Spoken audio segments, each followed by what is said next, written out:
Hello, Smart Sale employees. So we have a problem.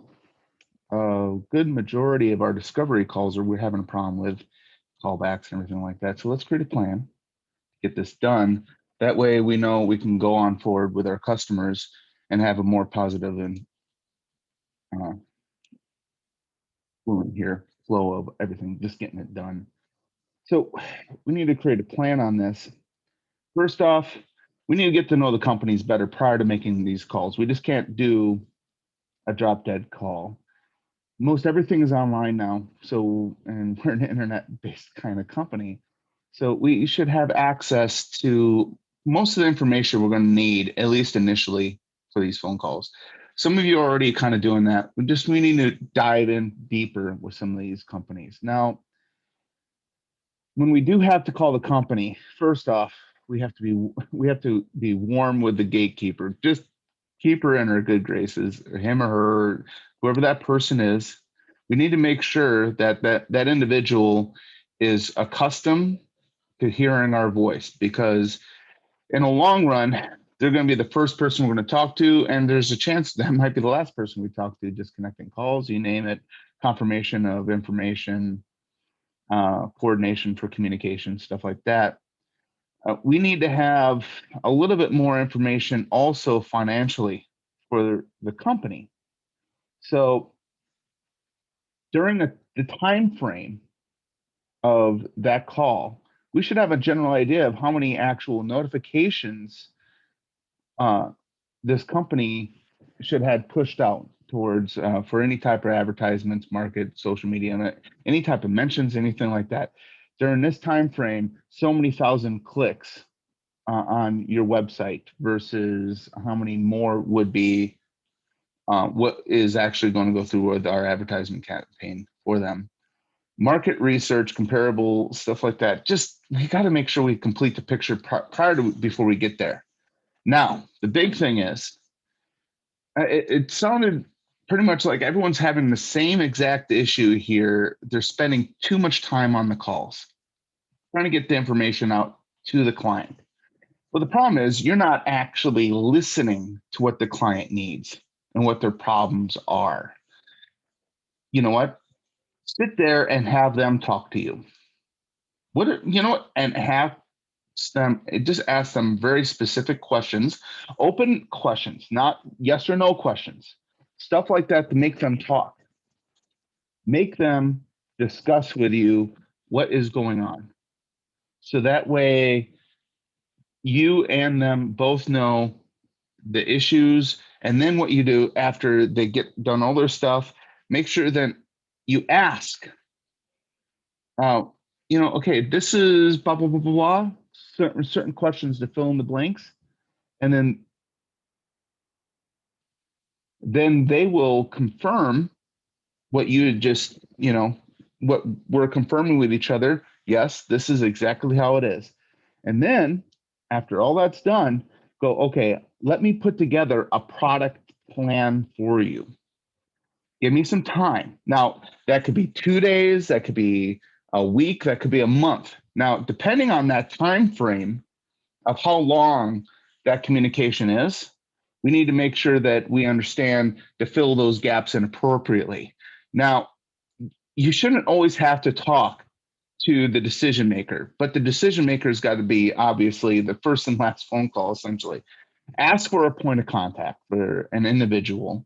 Say, hey, during this time frame, I'm going to have some questions while I'm building a portfolio for you.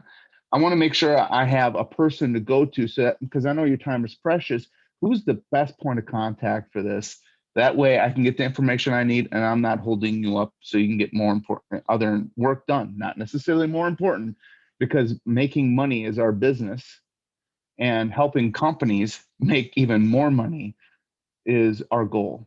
So let's make sure that they understand that, and that we're here to assist them. And if they have an assigned person that is trustworthy, that you can get information to you directly, is best.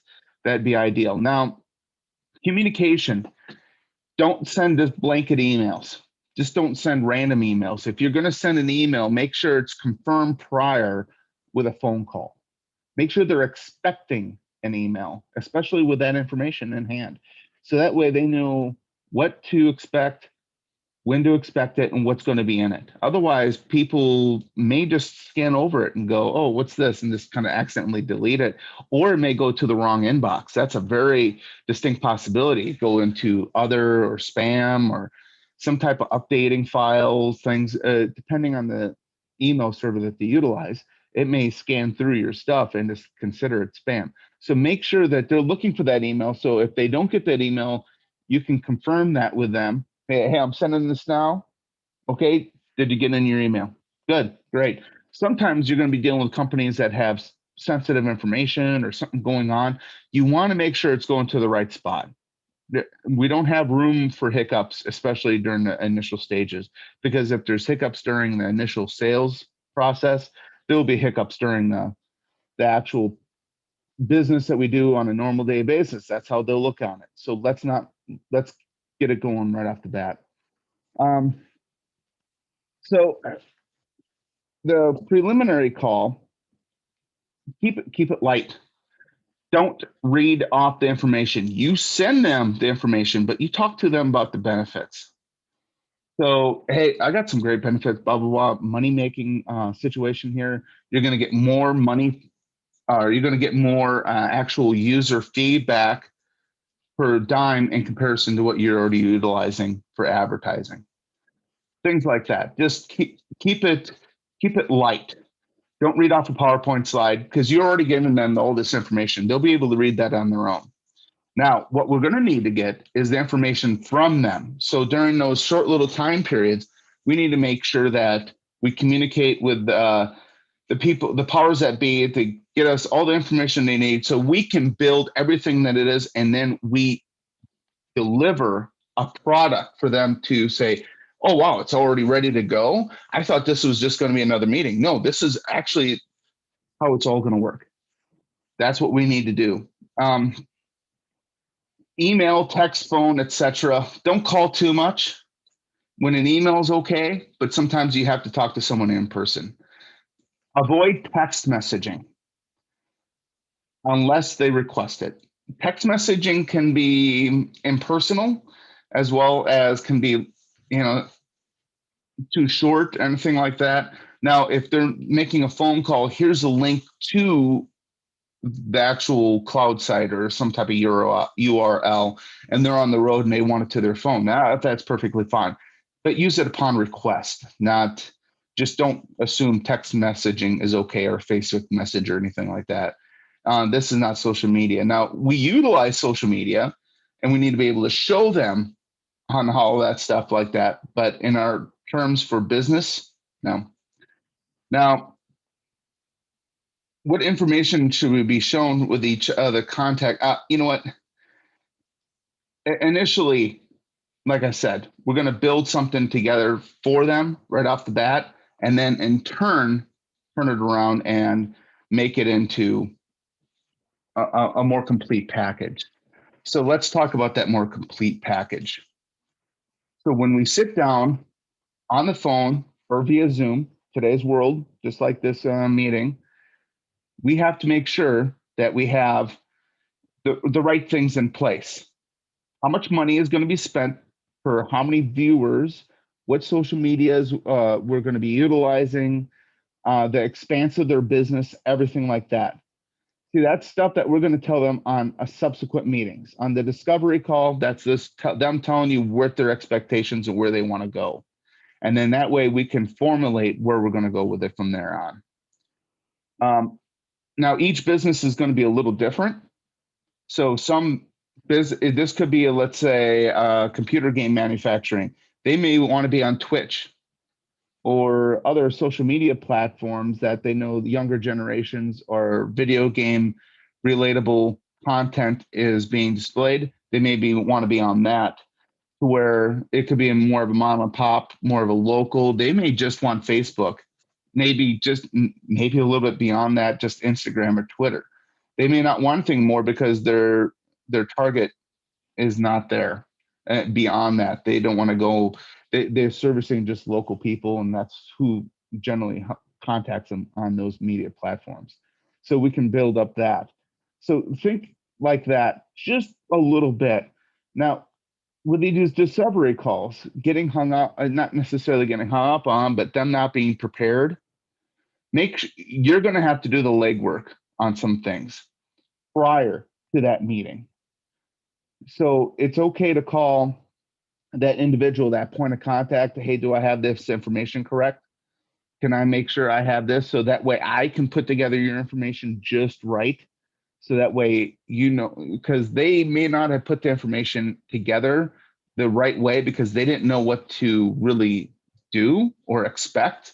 So let me put your information together that would suit our situation best.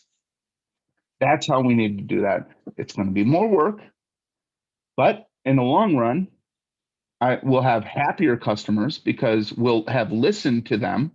Well, let's just, we'll ask. We asked them what they wanted. We confirmed what they wanted, and then we educated them on how the whole process is going to be. So that way, not only did they have everything, but they're involved in the situation, that their opinion mattered. How we've been doing these sales calls right now, it seems like their opinion didn't matter. So we need to make sure we do it that way. So let's change up a couple tactics too. If they're not prepared for some of the meetings or they're not even showing up, scheduling wise, it could be an issue for them, maybe memory. So make sure with the gatekeeper that you understand how that CEO or the decision maker is conducting their business on a daily basis. So if you know that an afternoon meeting that they get really messed up in the afternoon because they got kids and this and that, you're gonna have to do a little bit of spy work here. But if you know that in the afternoons, there's a good chance that they might get called out of work earlier, schedule meetings earlier in the morning. And then on top of that, try to find out when or how they normally like to schedule their meetings too. And do some odd times. Don't do, let's meet at 4:00. It's really easy to forget 4:00. How about, well, I'm available at 3:47 today. 3:47, that number is going to stick out. It's something just, it's odd because you don't hear it that often. Give up a different number, kind of in between. This is my time slot. So, and then when you're doing that, we have these with your cell phones, all the different type of calendars, contact lists, and stuff like that. If you set up a schedule, make sure that schedule reflects also with theirs, especially with the gatekeeper, making sure that's good to go. If they have to cancel, make sure that they feel, or like or better yet, reschedule. Okay, reschedule, but make sure it's confirmed and that you have all workings in order. There's a lot to do with most of these companies that you're going to have to do. If they don't already have push notifications, there's a good chance you're going to have to do the groundwork for them. You're going to have to tell them what information they will need. They may not know. Say, hey, what's this or this? Get very specific. Now, it might turn them off in some regards. So that's why warming them up and understanding them first, letting them to tell you what's going on, that should be your discovery call. Okay, fine. Give me a point of contact person I can get the information I need, or it could be the CEO themselves. Grab all that stuff, put together everything you possibly can. Think outside the box. In this case, I don't normally conform to thinking outside the box because people don't understand what's in the box before they go beyond it. But if you can, hey, you know what? This might be a great way of getting this information or this and that to them. Develop a little bit better of a plan. PowerPoint slides, death by PowerPoint, or is it a supplemental aid? While you're educating these individuals, try to keep PowerPoint with this is the information, but you tell them the benefits. Don't read off the PowerPoint slide. People will get distracted because they're trying to read the PowerPoint slide and they're listening to you at the same time. They're going to get distracted. So make sure that they know that they'll have that information. the PowerPoint slide is purely supplemental in this case. So that way they focus on you. You're the salesperson, not the PowerPoint slide. If you're requiring literature to sell the product, well, then we can get any salesperson to do that. No, we hired you because you have the qualities individuals like to buy products from. That's why we have you here. So with that being said, I'm assuming there's going to be no questions. Obviously, I apologize. Any meeting without food is considered an email. So that's my go-to rule of thumb. But since this is a video and this is taking personal time out of your personal schedule, I guarantee you'll have Saturday and Sunday off this next coming week. I appreciate that. Again, if you have any questions on any of this process, you contact me. That's why I'm here. Contact me for any type of thing that you need. Remember, information gathering, our product in use is worth more money to our customers than them not using our product at all. Keep that in mind. If we have the ability to navigate that, then we'll do great. Otherwise, you all have a great day and talk to you soon.